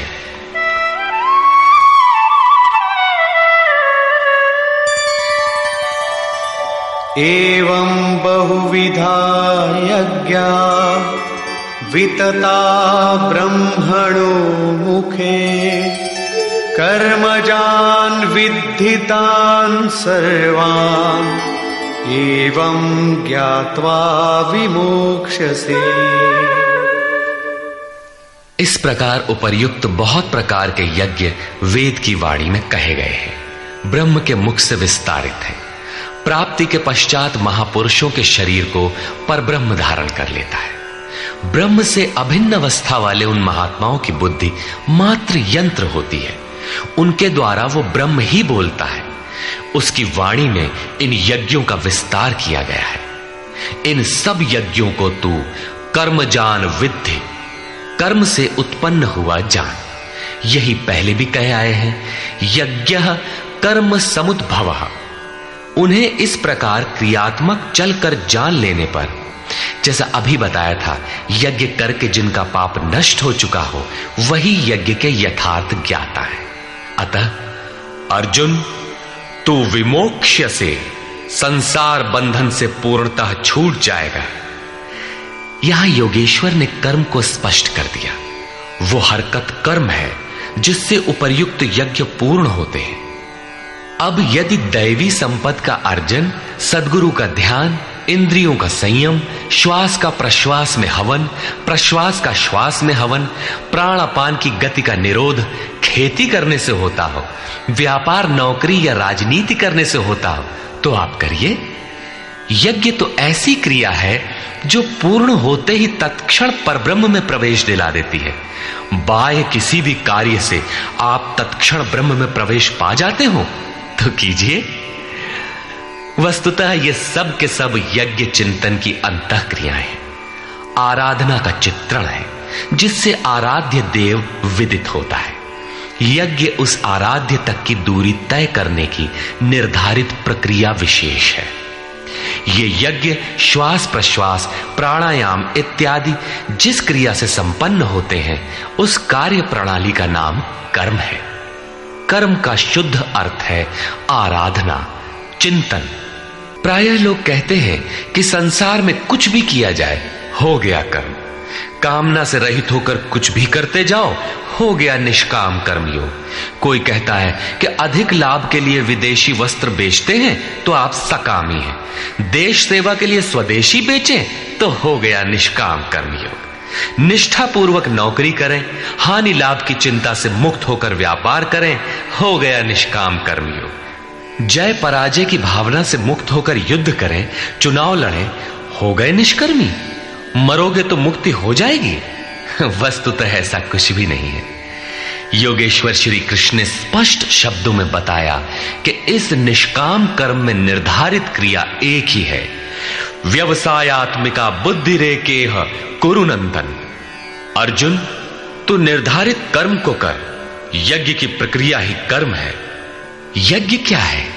श्वास प्रश्वास का हवन, इंद्रियों का संयम, यज्ञ स्वरूप महापुरुष का ध्यान, प्राणायाम, प्राणों का निरोध। ये यज्ञ जिससे होने लगे उस क्रिया का नाम कर्म है। संपूर्ण गीता में एक भी श्लोक ऐसा नहीं है जो सांसारिक कार्य व्यापारों का समर्थन करता हो। प्रायः यज्ञ का नाम आने पर लोग बाहर एक यज्ञ वेदी बनाकर तिल जौ लेकर स्वाहा बोलते हुए हवन प्रारंभ कर देते हैं। ये एक धोखा है। द्रव्य यज्ञ दूसरा है जिसे श्री कृष्ण ने कई बार कहा, किंतु पशु बलि, वस्तुदाह इत्यादि से इसका कोई संबंध नहीं है। श्रेयान् द्रव्यमयाद् यज्ञात् ज्ञानयज्ञः परन्तप सर्वं कर्माखिलं पार्थ ज्ञाने परिसमाप्यते। अर्जुन, सांसारिक द्रव्यों से सिद्ध होने वाले यज्ञ की अपेक्षा ज्ञान यज्ञ, जिसका परिणाम ज्ञान अर्थात साक्षात्कार है, यज्ञ जिसकी सृष्टि करता है, उस अमृत तत्व की जानकारी का नाम ज्ञान है। ऐसा यज्ञ श्रेयस्कर है, परम कल्याणकारी है। हे पार्थ, संपूर्ण कर्म ज्ञान में शेष हो जाते हैं, परिसमाप्यते, भली प्रकार समाहित हो जाते हैं। ज्ञान यज्ञ की पराकाष्ठा है। उसके पश्चात कर्म किए जाने से न कोई लाभ है और न छोड़ देने से उस महापुरुष की कोई क्षति ही होती है। इस प्रकार भौतिक द्रव्यों से होने वाले यज्ञ भी यज्ञ है, किंतु उस यज्ञ की तुलना में जिसका परिणाम साक्षात्कार है, उस ज्ञान यज्ञ की अपेक्षा अत्यंत अल्प है। आप करोड़ का हवन करें, सैकड़ों यज्ञ वेदी बना लें, सतपथ पर द्रव्य लगावें, साधु संत महापुरुषों की सेवा में द्रव्य लगावें, किंतु इस ज्ञान यज्ञ की अपेक्षा अल्प है। वस्तुतः यज्ञ श्वास प्रश्वास का है, इंद्रियों के संयम का है, मन के निरोध का है, जैसा श्री कृष्ण अभी बता आए। इस यज्ञ को प्राप्त कहां किया जाए, उसकी विधि कहां से सीखें? यथा तद्विद्धि प्रणिपातेन परिप्रश्नेन सेवया उपदेक्षन्ति ते ज्ञानम् ज्ञानिनस्तत्त्वदर्शिनः। इसलिए अर्जुन, तू तत्वदर्शी महापुरुष के पास जाकर भली प्रकार प्रणत होकर, अर्थात दंडवत प्रणाम करके, अहंकार त्याग कर, शरण होकर, भली प्रकार सेवा करके, निष्कपट भाव से प्रश्न करके तो उस ज्ञान को जान। वे तत्व को जानने वाले ज्ञानी जन तेरे लिए उस ज्ञान का उपदेश करेंगे, साधना पथ पर चलाएंगे। समर्पित भाव से सेवा करने के उपरांत ही इस ज्ञान को सीखने की क्षमता आती है। तत्वदर्शी महापुरुष परम तत्व परमात्मा का प्रत्यक्ष दिग्दर्शन करने वाले हैं। वे यज्ञ की विधि विशेष के ज्ञाता हैं और वही आपको भी सिखाएंगे। यदि अन्य यज्ञ होता तो ज्ञानी तत्वदर्शी की क्या आवश्यकता थी? स्वयं भगवान के सामने ही तो अर्जुन खड़ा था। भगवान उसे तत्वदर्शी के पास क्यों भेजते हैं? वस्तुतः श्री कृष्ण एक योगी थे। उनका आशय है कि आज तो अनुरागी अर्जुन मेरे समक्ष उपस्थित है, भविष्य में अनुरागियों को कहीं भ्रम न हो जाए कि श्री कृष्ण तो चले गए, अब किसकी शरण जाए।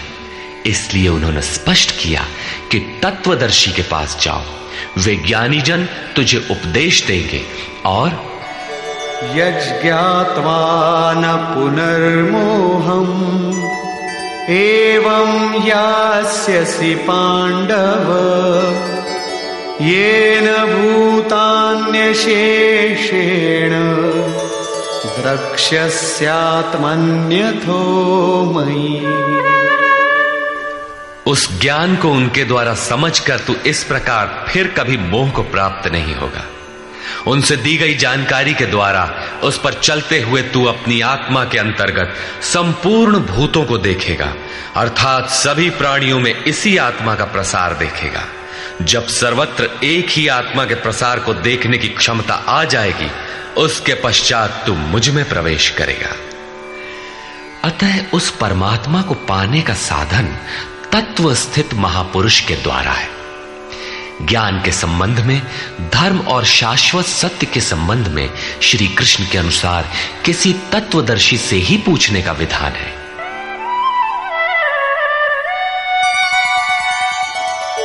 अपि चेदसि पापेभ्यः सर्वेभ्यः पापकृत्तमः सर्वं ज्ञानप्लवेनैव वृजिनं संतरिष्यसि। यदि तू सब पापियों से भी अधिक पाप करने वाला है, तब भी ज्ञान रूपी नौका द्वारा सभी पापों से निसंदेह भली प्रकार तर जाएगा। इसका आशय आप ये न लगा ले कि अधिक से अधिक पाप करके कभी भी तर जाएंगे। श्री कृष्ण का आशय मात्र यही है कि कहीं आप भ्रम में न रहे कि हम तो बड़े पापी हैं, हमसे पार नहीं लगेगा। ऐसी कोई गुंजाइश न निकाल लें। इसलिए श्री कृष्ण प्रोत्साहन और आश्वासन देते हैं कि सब पापियों के पापों के समूह से भी अधिक पाप करने वाला हो, फिर भी तत्वदर्शियों से प्राप्त ज्ञान रूपी नौका द्वारा तू निसंदेह संपूर्ण पापों को अच्छी प्रकार पार कर जाएगा। किस प्रकार? यथैधांसि समिद्धोऽग्निः भस्मसात् कुरुतेऽर्जुन ज्ञानाग्निः सर्वकर्माणि भस्मसात् कुरुते तथा। अर्जुन, जिस प्रकार प्रज्वलित अग्नि ईंधन को भस्म कर देता है, ठीक उसी प्रकार ज्ञान रूपी अग्नि संपूर्ण कर्मों को भस्म कर देता है। यह ज्ञान की प्रवेशिका नहीं है जहां से यज्ञ में प्रवेश मिलता है, वरन यह ज्ञान अर्थात साक्षात्कार की पराकाष्ठा का चित्रण है, जिसमें पहले विजातीय कर्म भस्म होते हैं और फिर प्राप्ति के साथ चिंतन कर्म भी उसी में विलय हो जाते हैं। जिसे पाना था पा लिया, अब आगे चिंतन कर किसे ढूंढे? ऐसा साक्षात्कार वाला ज्ञानी संपूर्ण शुभाशुभ कर्मों का अंत कर लेगा। वो साक्षात्कार होगा कहां? बाहर होगा अथवा भीतर? इस पर कहते हैं,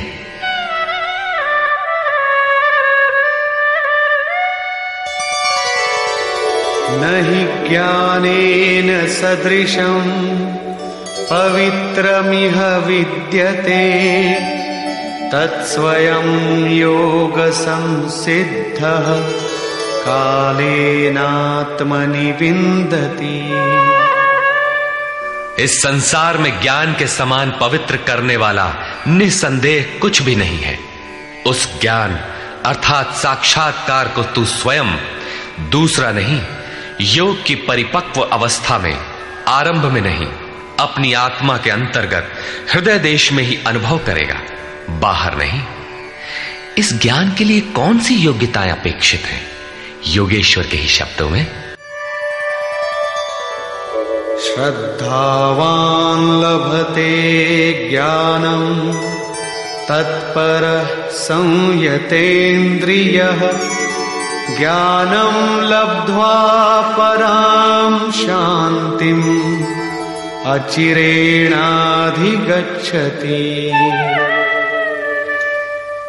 श्रद्धावान, तत्पर तथा संयतेंद्रिय पुरुष ही ज्ञान प्राप्त कर पाता है। भावपूर्वक जिज्ञासा नहीं है तो तत्वदर्शी की शरण जाने पर भी ज्ञान नहीं प्राप्त होता। केवल श्रद्धा ही पर्याप्त नहीं है, श्रद्धावान शिथिल प्रयत्न भी हो सकता है। अतः महापुरुष द्वारा निर्दिष्ट पथ पर तत्परता से अग्रसर होने की लगन आवश्यक है। इसके साथ ही संपूर्ण इंद्रियों का संयम अनिवार्य है। जो वासनाओं से विरत नहीं है उसके लिए साक्षात्कार अर्थात ज्ञान की प्राप्ति कठिन है। केवल श्रद्धावान आचरणरत संयतेंद्रिय पुरुष ही ज्ञान प्राप्त करता है। ज्ञान को प्राप्त कर वो तत्क्षण परम शांति को प्राप्त हो जाता है, जिसके पश्चात कुछ भी पाना शेष नहीं रहता। और जहां श्रद्धा नहीं है, अज्ञश्चा श्रद्धानश्च संशयात्मा विनश्यति नायं लोकोस्ति न परो न सुखम संशयात्मनः। अज्ञानी जो यज्ञ के विधि विशेष से अनभिज्ञ है एवं श्रद्धा रहित तथा संशय युक्त पुरुष इस परमार्थ पथ से भ्रष्ट हो जाता है। उनमें भी संशय युक्त पुरुष के लिए न तो सुख है, न पुनः मनुष्य शरीर है और न परमात्मा ही। अतः तत्वदर्शी महापुरुष के पास जाकर इस पथ के संशयों का निवारण कर लेना चाहिए, अन्यथा वे वस्तु का परिचय कभी नहीं पाएंगे। फिर पाता कौन है? योग संन्यस्त कर्माणं ज्ञान संचिन्न संशयम् आत्मवन्तं न कर्माणि निबध्नन्ति धनंजय। जिसके कर्म योग द्वारा भगवान में समाहित हो चुके हैं, जिसका संपूर्ण संशय परमात्मा की प्रत्यक्ष जानकारी द्वारा नष्ट हो गया है, परमात्मा से संयुक्त ऐसे पुरुष को कर्म नहीं बांधते। योग के द्वारा ही कर्मों का शमन होगा, ज्ञान से ही संशय नष्ट होगा। इसीलिए श्री कृष्ण कहते हैं, तस्मादज्ञानसम्भूतम् हृत्स्थं ज्ञानासीनात्मनः चित्वैनं संशयं योगम् आतिष्ठोत्तिष्ठ भारत। इसलिए भरतवंशी अर्जुन, तू योग में स्थित हो और अज्ञान से उत्पन्न हुए हृदय में स्थित अपने संशय को ज्ञान रूपी तलवार से काट युद्ध के लिए खड़ा हो। जब साक्षात्कार में बाधक संशय शत्रु मन के भीतर है तो बाहर कोई किसी से क्यों लड़ेगा? वस्तुतः जब आप चिंतन पथ पर अग्रसर होते हैं तब संशय से उत्पन्न बाह्य प्रवृत्तियां बाधा के रूप में स्वाभाविक है। ये शत्रु के रूप में भयंकर आक्रमण करती है। संयम के साथ यज्ञ की विधि विशेष का आचरण करते हुए इन विकारों का पार पाना ही युद्ध है, जिसका परिणाम परम शांति है। यही अंतिम विजय है, जिसके पीछे हार नहीं है। निष्कर्ष, इस अध्याय के आरंभ में योगेश्वर श्री कृष्ण ने कहा कि इस योग को आरंभ में मैंने सूर्य के प्रति कहा, सूर्य ने मनु से और मनु ने इक्ष्वाकु के प्रति कहा और उनसे राजर्षियों ने जाना। मैंने अथवा अव्यक्त स्थिति वाले ने कहा। महापुरुष भी अव्यक्त स्वरूप वाला ही है।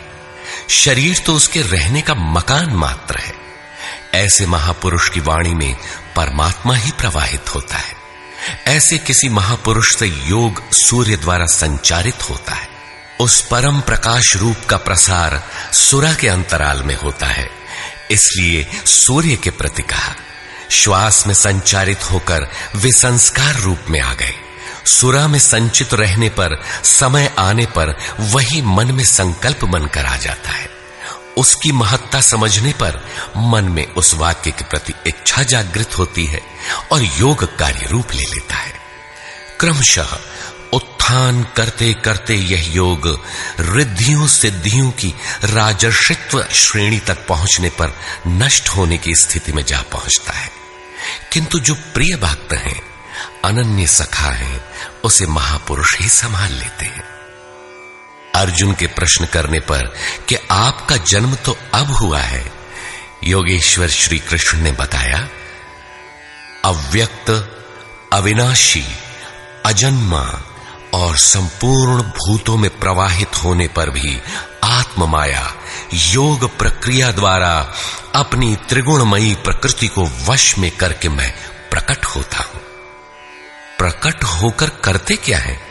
साध्य वस्तुओं को परित्राण देने तथा जिनसे दूषित उत्पन्न होते हैं उनका विनाश करने के लिए, परम धर्म परमात्मा को स्थिर करने के लिए मैं आरंभ से पूर्ति पर्यंत पैदा होता हूं। मेरा वह जन्म और कर्म दिव्य है, उसे केवल तत्वदर्शी ही जान पाते हैं। भगवान का आविर्भाव तो कलयुग की अवस्था में ही हो जाता है। यदि सच्ची लगन हो किंतु आरंभिक साधक समझ ही नहीं पाता कि यह भगवान बोल रहे हैं या यूं ही संकेत मिल रहे हैं। आकाश से कौन बोलता है? महाराज जी बताते थे कि जब भगवान कृपा करते हैं, आत्मा से रथी हो जाते हैं, तो खंबे से, वृक्ष से, पत्ते से, शून्य से, हर स्थान से बोलते और संभालते हैं। उत्थान होते होते जब परम तत्व परमात्मा विदित हो जाए, तभी स्पर्श के साथ ही वो स्पष्ट समझ पाता है। इसलिए अर्जुन, मेरे उस स्वरूप को तत्वदर्शियों ने देखा और मुझे जानकर वे तत्क्षण मुझ में ही प्रविष्ट हो जाते हैं, जहां से पुनः आवागमन में नहीं आते। इस प्रकार उन्होंने भगवान के आविर्भाव की विधि को बताया कि वह किसी अनुरागी के हृदय में होता है, बाहर कदापि नहीं। श्री कृष्ण ने बताया, मुझे कर्म नहीं बांधते और इस स्तर से जो जानता है उसे भी कर्म नहीं बांधते। यही समझकर मुमुक्षु पुरुषों ने कर्म का आरंभ किया था कि उस स्तर से जानेंगे तो जैसे श्री कृष्ण, वैसा ही उस स्तर से जानने वाला वह पुरुष, और जान लेने पर वैसा ही वह मुमुक्ष अर्जुन। यह उपलब्धि निश्चित है यदि यज्ञ किया जाए। यज्ञ का स्वरूप बताया। यज्ञ का परिणाम परम तत्व, परम शांति बताया। इस ज्ञान को पाया कहां जाए? इस पर किसी तत्वदर्शी के पास जाने और उन्हें विधियों से पेश आने को कहा, जिससे वे महापुरुष अनुकूल हो जाए। योगेश्वर ने स्पष्ट किया कि वह ज्ञान तू स्वयं आचरण करके पाएगा, दूसरे के आचरण से तुझे नहीं मिलेगा। वह भी योग की सिद्धि के काल में प्राप्त होगा, प्रारंभ में नहीं। वह ज्ञान अर्थात साक्षात्कार हृदय देश में होगा, बाहर नहीं। श्रद्धालु, तत्पर, संयतेंद्रिय एवं संशय रहित पुरुष ही इसे प्राप्त करता है। अतः हृदय में स्थित अपने संशय को वैराग्य की तलवार से काट। यह हृदय देश की लड़ाई है। बाह्य युद्ध से गीतोक्त युद्ध का कोई प्रयोजन नहीं है। इस अध्याय में योगेश्वर श्री कृष्ण ने मुख्य रूप से यज्ञ का स्वरूप स्पष्ट किया और बताया कि यज्ञ जिससे पूरा होता है उसे करने अर्थात कार्य प्रणाली का नाम कर्म है। कर्म को भली प्रकार इसी अध्याय में स्पष्ट किया। अतः ओम तत्सदिति श्रीमद् भगवद गीता सूपनिषत्सु ब्रह्म विद्यायाम योग शास्त्रे श्री कृष्णा अर्जुन संवादे यज्ञ कर्म स्पष्टीकरण नाम चतुर्थो अध्याय। इस प्रकार स्वामी अड़गड़ानंद कृत श्रीमद् भगवद गीता के भाष्य यथार्थ गीता का चौथा अध्याय पूर्ण होता है।